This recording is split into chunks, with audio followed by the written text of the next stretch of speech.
Çin tarafından haksız yere tutuklanan bir Uygur Türk'ü Uluslararası Af Örgütü tarafından başlatılan imza kampanyası sonrası serbest bırakıldı. Doğu Türkistan'ın Gulca şehrinde ikamet eden Mahire Yakup'un 2013'te Avustralya'da yaşayan anne babasına konut almaları için maddi destek sağladığından Çin güçleri tarafından bu yılın Ocak ayında yurt dışı terör faaliyetlerine mali destek sağlamak suçlamasıyla yargılandığı bildirilmişti.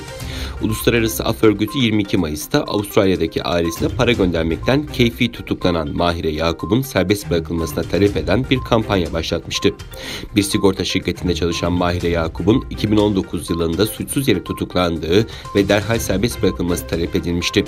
Mahire Yakup'un Avustralya'da yaşayan ablası Merhaba Yakup, 31 Ağustos tarihinde Uluslararası Af Örgütü tarafından söz konusu kampanya hakkında bir toplantı düzenlendiğini, toplantıya bazı milletvekillerinin de katıldığını, Mahire Yakup'un durumunun Avustralya Dışişleri'ne ve Çin Konsolosluğu'na bildirileceğini açıklamıştı. Merhaba Yakup, kız kardeşinin evine döndüğünü ancak henüz kendisiyle iletişim kuramadığını sosyal medya hesabından duyurdu.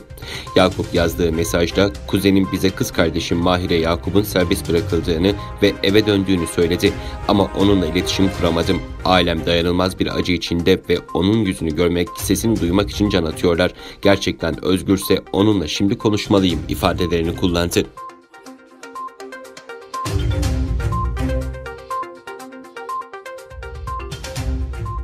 New York Barosu, Çin Kamu Güvenliği Bakanı Zhao Keji ve Doğu Türkistan Bölge Parti Komitesi Sekreteri Chen Guangqiu'ya 31 Ağustos'ta Çin'in Uygur, Kazak ve diğer Müslümanlara yönelik muamelesini eleştiren açık bir mektup yazdı. Mektupta araştırmacılarımızın çalışmaları bölgedeki Müslüman Türk halklarının herhangi bir yasal prosedür olmaksızın cezalandırıldığını ve süresiz olarak hapsedildiğini göstermiştir. Çin'in eylemleri ve halka kurduğu baskılar Çin'in kendi yasaları dahil uluslararası tüm hukuka ihlaldir deniliyor. Uygur asıllı New York Barosu avukatlarından biri olan Reyhan Esad'ın verdiği bilgilere göre kardeşi Ekber Esad ilk önce ceza kampına kapatıldı. Daha sonra ise haksız yere 15 yıl hapis cezasına çarptırıldı. Bunun üzerine avukatların bu durumu araştırdığını ve 2-3 ay sonra Uygurlarla ilgili bu açık mektubun yayımlandığını bildirdi Reyhan Esad.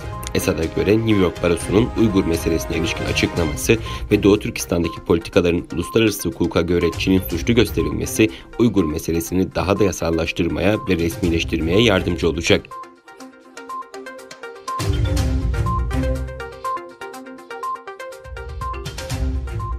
Malezya hükümeti yetkilileri Çin'in yerel Uygur mültecilerin ülkelerine geri gönderilmesi talebini karşılamayacaklarını ve bu mültecilerin hayatları tehdit edildiğinde üçüncü bir ülkeye sığınmalarına izin vereceklerini belirtti.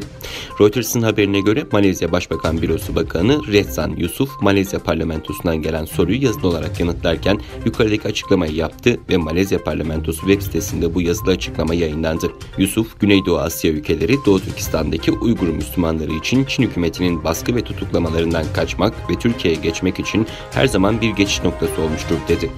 Yusuf ayrıca Malezya'nın Uygurların Çin'de baskıyla karşı karşıya olduğunu kabul etse bile egemen ülkelerin kendi iç işlerini yönetme hakkına saygı duyduğunu söyledi.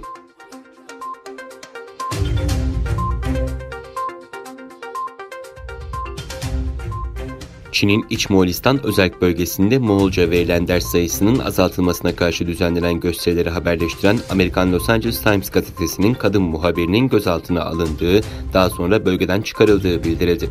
Los Angeles Times gazetesinin internet sitesinde yer alan haberde muhabirin İç Moğolistan özerk bölgesinde karakola götürülerek sorgulandığı ve boğazını iki eliyle sıkan bir memur tarafından atıldığı hücrede 4 saatten uzun süre tutulduğu belirtildi.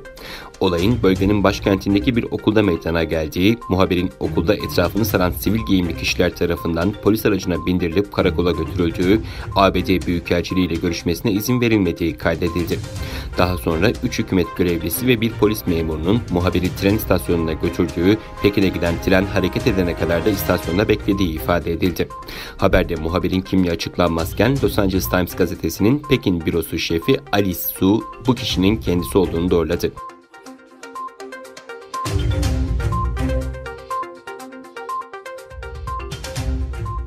Beyaz Saray, Kosova Başbakanı Abdullah Hoti ile Sırbistan Cumhurbaşkanı Aleksandar Vučić'in ABD Başkanı Donald Trump'ın da katıldığı törende iki ülke arasında ekonomik normalleşme anlaşmasına imza attıklarını açıkladı. Hafta boyunca Beyaz Saray'da iki ülke arasında devam eden müzakerelerin sonunda Kosova ile Sırbistan ekonomik normalleşme konusunda anlaştı. Kosova ve Sırbistan liderleri önceki günlerde Beyaz Saray Ulusal Güvenlik Danışmanı Robert O'Brien ile görüşmelere katılmış ve çeşitli konularda ilerlemeler sağlandığı bildirilmişti. ABD Başkanı Donald Trump, Kosova'nın İsrail ile ilişkilerini normalleştireceğini, Sırbistan'ın da büyükelçiliğini Kudüs'e taşıyacağını açıkladı.